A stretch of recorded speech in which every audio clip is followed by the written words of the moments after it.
You're welcome, ladies and gentlemen, for those of you who are watching us here on our Conscious News. Today we're going to talk about the incidents that are taboo and perverse in nature, which are happening all over the world.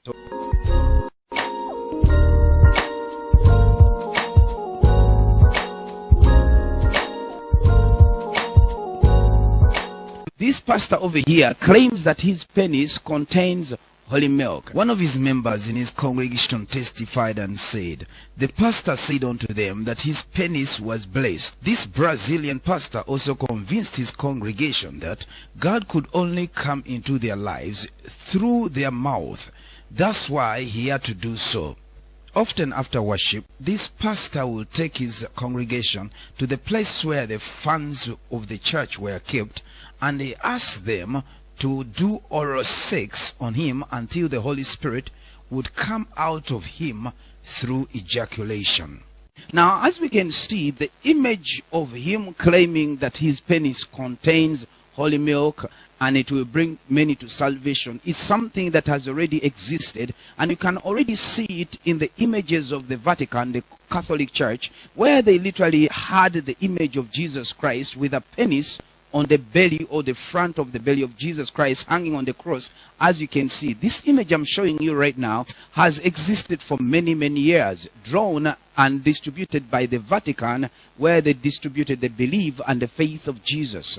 And now when you go further, you see another switch as a product that was sold by the Vatican. All these images are designed by the Vatican, where they designed Jesus Christ with a penis. Here over here you can see that on the right hand side of Jesus there is a child, and on the left hand side of Jesus there is a child, and Jesus's penis is sticking out in the middle of these two children, likened on to child molesting and the promotion of child slavery in sexual immorality. And you ask yourself, why did the Vatican Catholic Church promote Jesus in such a perverse manner?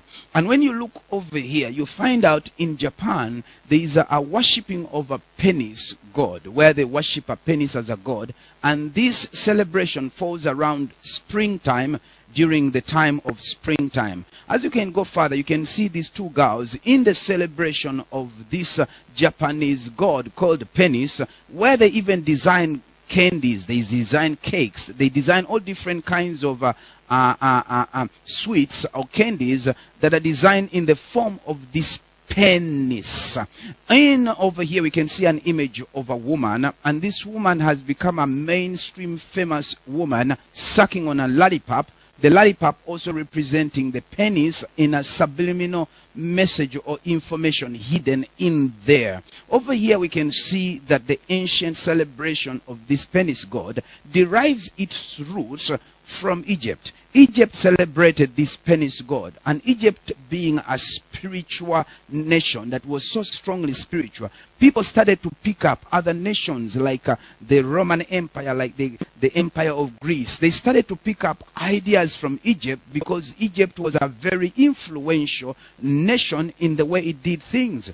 And in the worship of this Egyptian god called Min, he had an aroused penis. He was worshipped during the season of springtime, where prostitution, where homosexuality, where the worship of penis was accepted. In fact, it was legalized, and it was, everybody had the right to rape, everybody had the right to child molest, everybody had the right to literally to allow this penis to come onto them. Either if it comes to you through violence, through rape, you must accept it. Why? Because it was a legal right given by Pharaoh onto the people. As you can see over here, right besides this penis god, there are three symbols right on this pillar. There is a symbol of a pineal cone, and there is a symbol of a flower, and on the other side there is a symbol of a pineal cone. The flower itself represents the season of springtime, because flowers bloom and they show their beauty in springtime. Also in springtime, you see there is an opening up of flowers,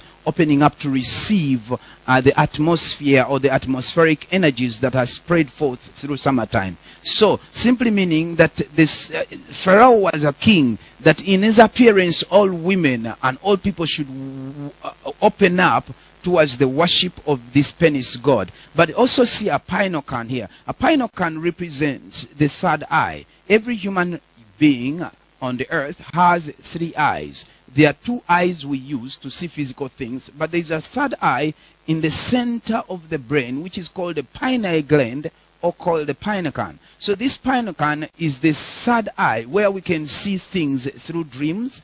We can see visions, we can visualize, we can dream, we can even see images and symbols and ideas literally influence our third eye.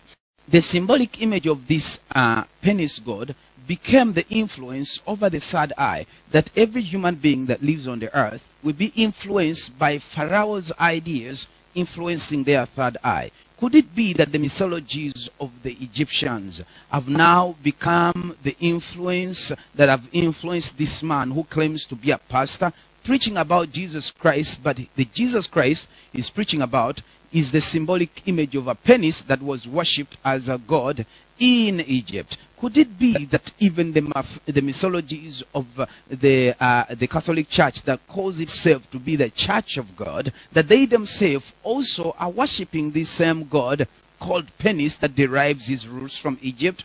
Today we are seeing that this same God is influencing the way people think, the way people act, the way people behave, and also influencing the sexual passions of people, either religious or non-religious. Don't forget to continue to listen to more conscious news as we bring the different events that are happening around the world. Here Apostle Ngabo, aka Flimpoman, I'm saying God bless and God speak.